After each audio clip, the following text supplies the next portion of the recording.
రూపంలో చూస్తే ఎవరి పక్షంగా దేవుని ఆత్మ ఉందో ఆ ఆత్మ ప్రార్థించే రూపంలో మనలో నివాసం చేస్తుంది. కాబట్టి వాక్యం బోధించే వరంగా ఉన్నా, ప్రార్థించే వరంగా ఉన్నా, దేవుని కొరకు అనేక అంశాల్లో సహాయ సహకారాలు అందించే వారిగా ఉన్నా, వీటిల్లో మనం రాణించాలనుకుంటే వాటి వెనుక దేవుని యొక్క ఆత్మ ఉండాలి.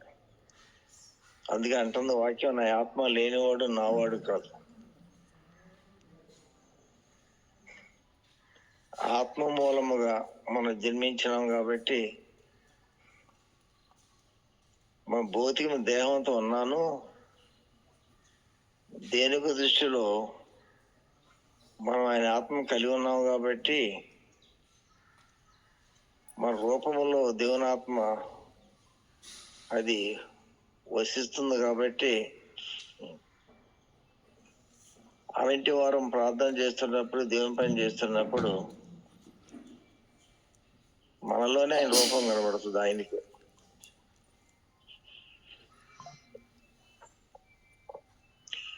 మన రూపంతో మనం ప్రార్థన చేస్తున్నాం. మనలోనే దేవుని ఆత్మతో మనం ప్రార్థన చేస్తున్నప్పుడు దేవునికి మనలో ఆయన రూపం కనబడుతుంది. మన రూపం మరుగైపోతుంది. అందుకే అంటాడు భక్తుడు, నీ ప్రేమ రుచించిన నాడు నన్ను నేను మర్చిపోయాను అంటున్నాడు. ఇక్కడ ప్రార్థించేటువంటి మీరందరూ కూడా గమనించవలసిన విషయం ఏంటంటే, ప్రార్థించేటువంటి వారు తమను తాము మర్చిపోవాల. మనం చనిపోయిన వాళ్ళని మర్చిపోతాం. ఆ చనిపోయిన విషయం మనం ఏదో మీటింగ్లో మంచి మాట్లాడుతున్నా, చెడు మాట్లాడుతున్నా అది వారికి వినబడదు. అలాగే దేవుని ప్రేమ రుచించినప్పుడు మనలో మనం లేకుండా పోతాం. మనలో మనం లేకుండా పోయినప్పుడు చనిపోయిన వారితో సమానంగా లేని వారం ఉన్నాను, లేని వారం అయిపోతాం.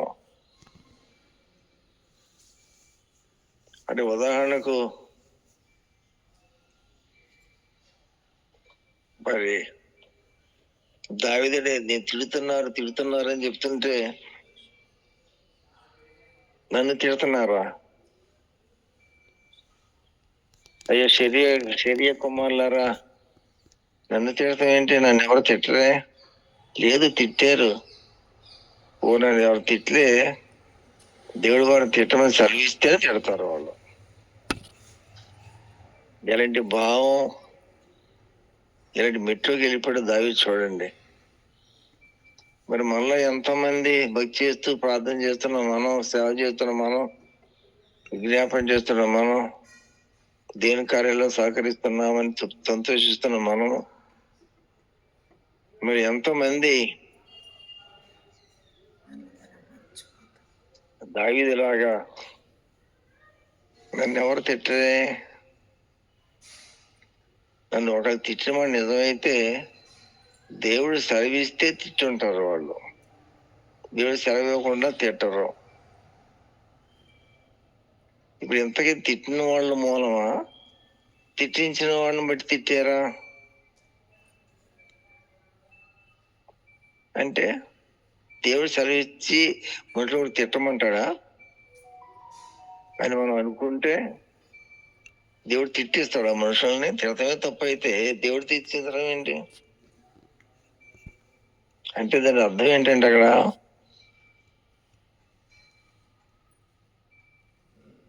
దేవుడు సెలవిస్తేనే తిట్టారు, లేకపోతే తిట్టరంటే నేను దేవుని కాపుదల్లో ఉన్నాను అని అర్థం. దేవుని కాపుదల్లో ఉన్న వాళ్ళని ఎవరు తాకలేరు. తాకారు అంటే దేవుడు సెలవిచ్చి ఉంటాడు. అంటే సెలవిస్తాడా దేవుడు అంటే? అవును, సెలవిస్తాడు. ఎందుకు ఇస్తాడు సెలవు? మనకు సహనం ఉందని తెలియాలంటే ఎలా తెలుస్తుంది? ఓర్పు ఉందని తెలియాలంటే ఎలా తెలుస్తుంది? మనల్ని అనరాలన్నమాట అన్నప్పుడు మనలో భక్తి ఉంటే సహించుకుంటాం, ఓర్చుకుంటాం, భరించుకుంటాం, బాధపడకుండా ఉంటాం, అది తిరిగి అనకుండా ఉంటాం. అది భరించుకోవడం. కాబట్టి ప్రార్థించి దేవుని కార్యం చేస్తాం అనుకుంటున్నాం. మనం దాన్ని తగిన వారుగా మనం ఉండాలనుకున్నట్లయితే మనలో మనం లేని వారుగా ఉండి ప్రార్థన చేయాల. ప్రార్థన చేసినంతసేపు చేసి నిన్ను పక్క విశ్వాసి కానీ లేక సేవకురాలు కానీ సేవకుడు కానీ ఏంటో మనిషి ప్రయత్నం చేస్తుంది ఆయన అన్నట్టు అంటే ఆ మాట వినబడితే అంతే, మనిషి రివర్స్ అయిపోతారు. ప్రార్థన రాను అంటారు, అంటారా అంటారు. అంటే దాని అర్థం ఏంటి? అక్కడ తనలో తను ఉందనం, తన సహజ స్వభావం ఉండి కూడా ప్రార్థన చేస్తారు అన్నమాట. తనలో తను ఉండగా కూడా దేవుని ఆత్మతో తను ప్రార్థన చేస్తున్నట్లయితే రుచించినాడు ఆయన వస్తే మనం లేకుండా పోతాం కదా. ఇప్పుడు ఇంతకు మనం ఉన్నామా? ప్రార్థన చేస్తున్నట్టు, భక్తి చేస్తున్న, సేవ చేస్తున్న అలాంటి వారి విషయంలో మనం ఉన్నామా? ఆయన ఉన్నాడా మనలో? ఆయన మనలో ఉంటే మనం ఉన్నాం. లేనట్టు ఎవరు ఉన్నా సరే తగ్గించుకుంటాడు. మన తరఫున ఆయన ఉన్నాడు కాబట్టి మనకి వినపడదు, అది తగలదు. అది మరి ఇటు అన్నారంట అని బాధపడుతున్నామంటే మనం ఉన్నామన్నమాట. మరి రాత్రి అంతా ఉపవాస ప్రార్థన చేసింది ఎవరంటే మళ్ళీ ఆ మనిషి అయిన మనమే. మరి ప్రార్థన చేసింది ఎవరంటే దేవుని ఆత్మ చేసి ఉండాలి. దేవుని ఆత్మ చేసిందంటే మనం లేవన్నమాట. మనం బాధపడుతున్నామంటే మనమే ఉన్నాం అన్నమాట. పనే ఉండి ప్రార్థన చేసింది ఎవరంటే మనమే చేసామన్నమాట. అంటే అక్కడ ఎవరు లేరు అన్నమాట, దేవుడు లేడు అనమాట, దేవుని ఆత్మ లేదన్నమాట.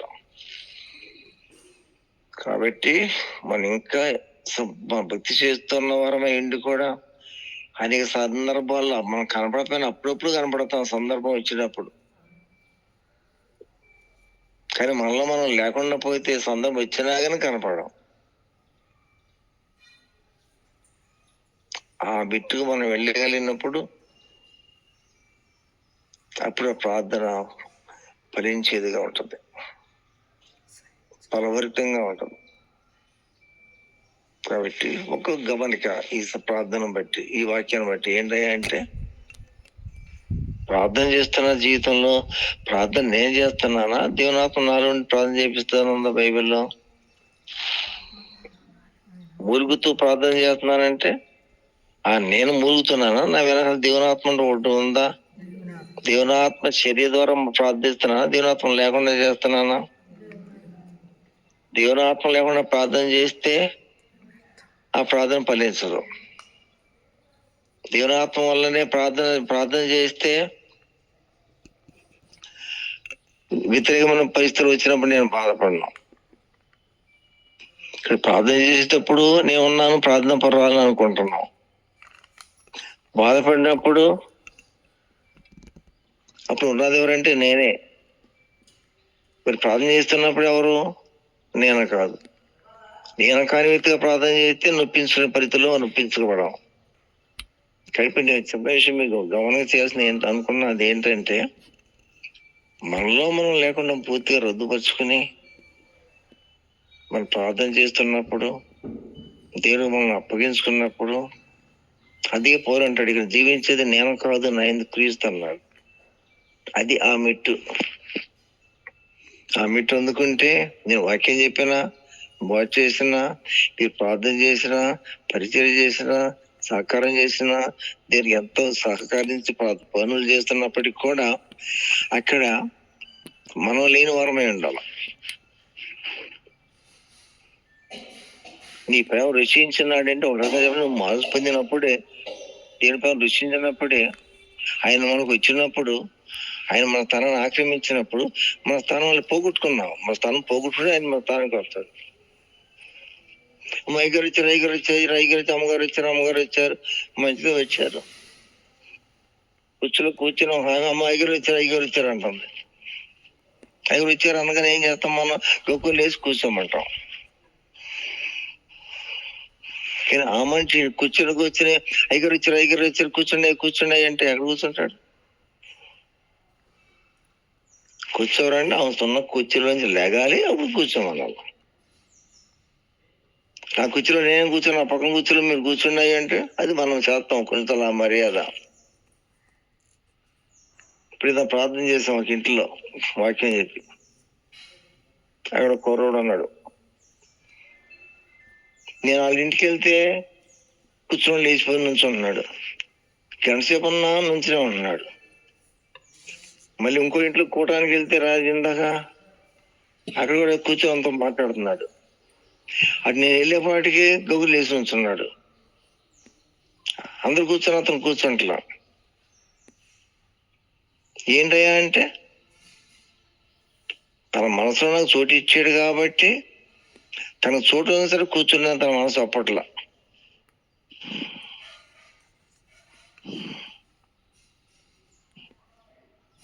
మరి కొంతమంది అయితే కూర్చున్నాయి అని చెప్పి కూర్చోమంటారు, వాళ్ళు కూర్చుంటారు. అదొక డెప్త్. అంటే కూర్చుంటాం దానిలో ఇక్కడ భక్తి ఉందని నేను అనట్లేదు. అక్కడ ఎగ్జాంపుల్ చెప్తున్నాను మీకు ఇక్కడ. కాబట్టి ఎలా ఉంటదంటే మర్యాద, దేవుడు మన ఇంటికి వచ్చినప్పుడు మనం ఉంటాం. ఇష్టపడినప్పుడు మన సీటు ఖాళీ చేసి చోటే ఉండాలి. మరి మనం ఏం చేయాలి? అక్కడ నుంచునే ఉండాలి. ఆ కూర్చున్న స్థానాన్ని పోగొట్టుకుని ఆయనకి ఇచ్చేయాలి పూర్తిగా. అంటే ఆ స్థానంలో మన స్థానం ఆయనకి ఇచ్చేసాము. ఆ స్థానంలో ఇక ఆయనే కూర్చున్నారు. ఇక నాకు వేరే స్థానం లేదు, అదే స్థానం. ఇప్పుడు మనం ఏం చేస్తున్నాం అంటే అయ్యగారు వచ్చారు, అమ్మగారు వచ్చారు, ఇంకెవరు వచ్చారనేప్పటికీ ఒక్కరు లేస్తున్నాం, కుర్చీ వేస్తున్నాం, వేరే కుర్చీ, ఆ కుర్చీలో ఆయన కూర్చుంటున్నారు. తర్వాత మన కుర్చీలో మనం కూర్చుంటాం. అది మర్యాదగానే ఉంటది. మర్యాద కానట్టు ఉండదు ఇక్కడ. మర్యాద అది. కానీ భక్తి మర్యాద ఏంటి?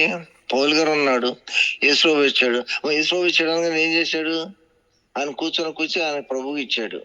మరి ఆయన ఏం చేశాడు? ఆయన కుర్చీల దగ్గర నిలబడి ఉన్నాడు. ప్రార్థన చేసేటప్పుడు దేవుని ఆత్మతో ప్రార్థన చేస్తున్నాం. మాట అన్నప్పుడు బాధపడుతున్నాం. అక్కడ ప్రార్థన చేసింది ఎవరు? ఇక్కడ బాధపడింది ఎవరు? ప్రార్థన చేసింది దేవుని ఆత్మ, బాధపడింది మనిషి. ఎప్పుడు మనం ప్రార్థన చేసిన మనం కాదు చేసింది, మనకు సంబంధం లేదు కదా. ప్రార్థన చేసింది మనం అయి ఉన్నట్లయితే బాధపడే సందర్భం బాధపడం. అప్పుడు ప్రార్థన చేసేటప్పుడు అది జరిగిందంటే దేవుడే ప్రార్థన చేశాడు, నేను కాదు.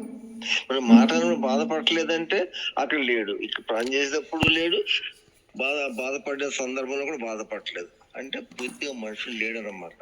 ఆ స్థానాన్ని ప్రభుకి ఇచ్చేసామన్నమాట. అంత గ్రహింపుతో మన ప్రార్థనకు ముందుకెళ్తే భక్తిలో అప్పుడు శక్తివంతంగా ఉంటది మన ప్రార్థన. ఇప్పుడు మనం చేసే ప్రార్థన ఎలా ఉన్నాయంటే ప్రార్థన చేస్తాం, అంత దేవుని ఆత్మతోనే ప్రార్థన చేయాలని ఆశిస్తాం.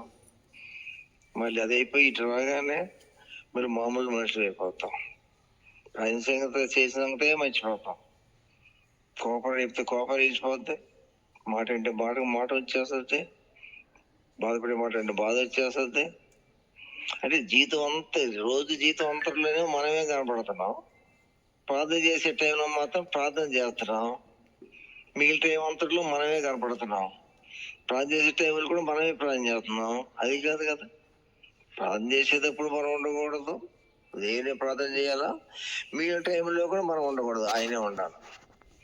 అంటే ప్రార్థన చేసినప్పుడు చేయనప్పుడు కూడా ఆయన ఉన్నాడంటే మన స్థానాన్ని పూర్తిగా మనం వదిలేసామన్నమాట. అది అసలు మెట్టు.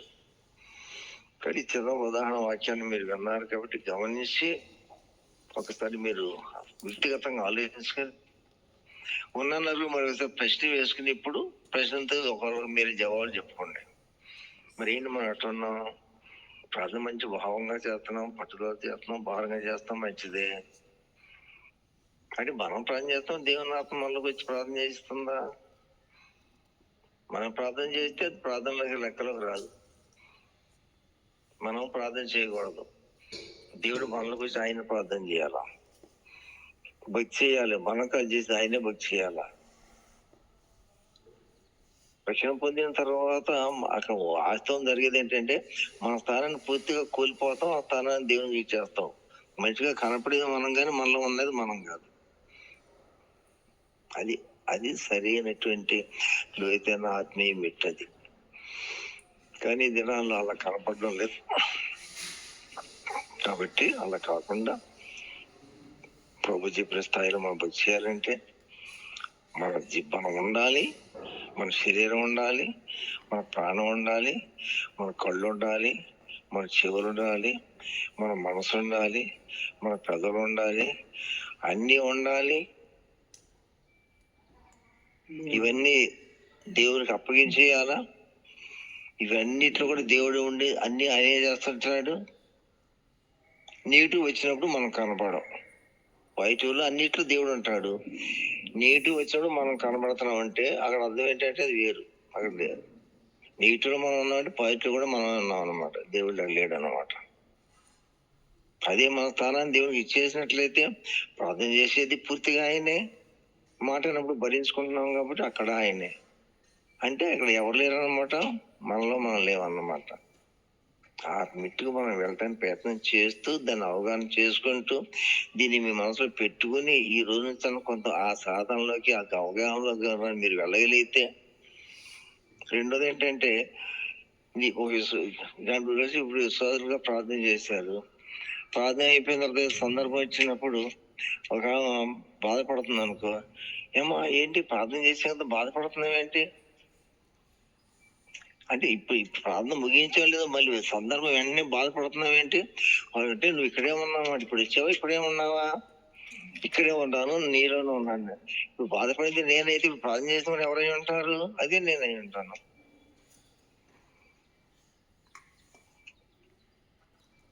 కాబట్టి మనం కొంచెం బాధపడుతూ ఉంటాము. ప్రార్థన చేసేది ఎప్పుడు మనం ఇప్పుడు బాధపడేటప్పుడు మనం కాదనుకుంటే ఎట్లా కుదురుతాయి?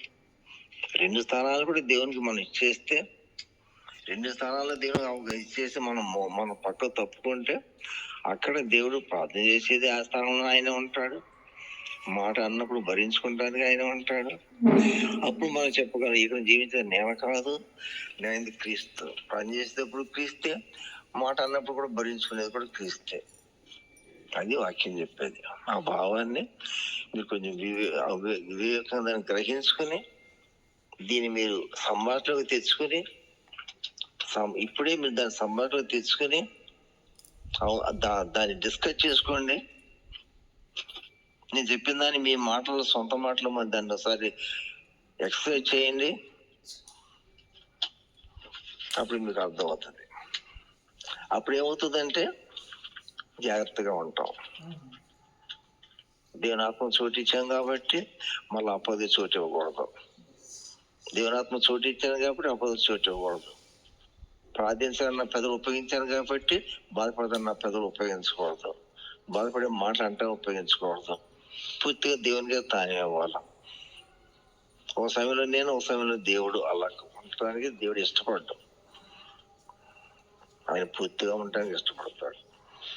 కాబట్టి ఈ విషయాన్ని గమనించి అవగాహన చేసుకుని దాన్ని అర్థం చేసుకుని డిస్కస్ చేసుకుని దాన్ని మాట్లాడుకుని సమయం వచ్చినప్పుడల్లా దాన్ని డిస్కషన్ పెట్టుకుంటా ఉంటే, దాన్ని ఒకళ్ళొకళ్ళు ఒకళ్ళకొకరు పోల్చుకుంటూ ఉంటే, నువ్వు అట్లా మాట్లాడేవండి మరి అని ఎదురు పెట్టి బలహీనంగా మాట్లాడినప్పుడు నువ్వు దాన్ని విమర్శించకూడదు, దాన్ని పరీక్ష చేసుకోవడానికి ముందుకు పెట్టావు.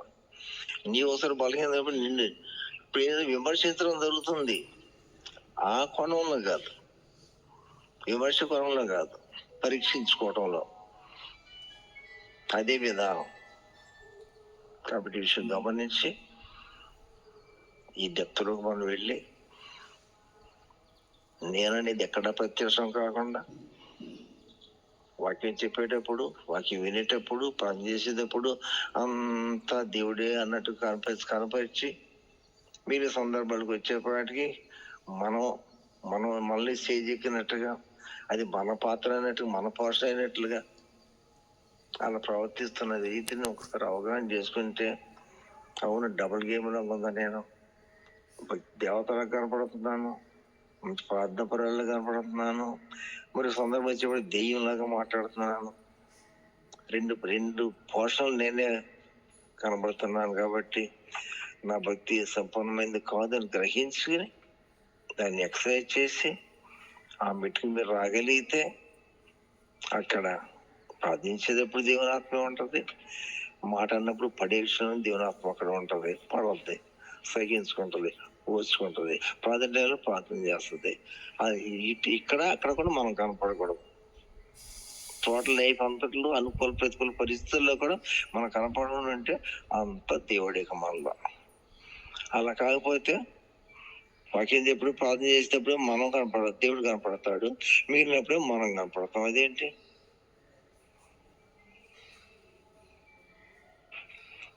కాబట్టి విషయాన్ని గమనించండి. అర్థమైందా వాక్యం? ఏమో అర్థమైంది ఎవరికన్నా? అర్థమైంది. అది కొంచెం ఇలాంటి ముళ్ళు దేవుడు సాధన మనకి కనపడినవ్వడం, మనకు తెలియకుండా అవివేకంగా ఇక అది భక్తి సంబంధంగా చేసేదే లెక్కలు వేసుకుంటున్నాం, కానీ దానికి ఆపోజిట్ గా మన అదే వ్యక్తులమైన మనం అదే ఆ సమయం దాటి మిగిలిన సమయాల్లో దానికి పూర్తిగా ప్రతికూలంగా ఉంటున్నాను, మాట్లాడుతున్నాము అనేటి భరించడం ఉంటున్నాము అనేది మనకి అది అర్థం కాకుండా చేసి మన సమయం అంతా దోచుకుంటున్నాడు సాతాను. ఇప్పుడు మీకు అర్థమైందా? అర్థమైందా? కాబట్టి 24 గంటలు ప్రభువే మనం ఉండాలి, మనం పూర్తిగా సిలివేసేయాలి. మనం లేక వాక్యం చెప్పినంతసేపు వాక్యం పైగర్ ఏం వాక్యం చెప్పారు, దిగిన తర్వాత పైగర్ ఏం చేస్తాం అది చూడాలి. మళ్ళీ అది నాకు నేను చూసుకోవాలి, నువ్వు చూడటం నేను ఏం చూడటం కాదు. నీవు నన్ను నువ్వు నన్ను విమర్శించడం కాదు, ఒకరినొకరు విమర్శించుకోవడం కాదు, ఎవరికి వాళ్ళే విమర్శించుకోవాలి.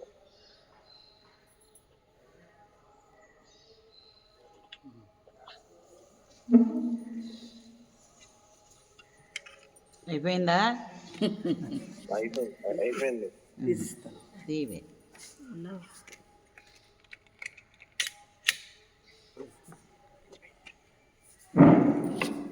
మంచి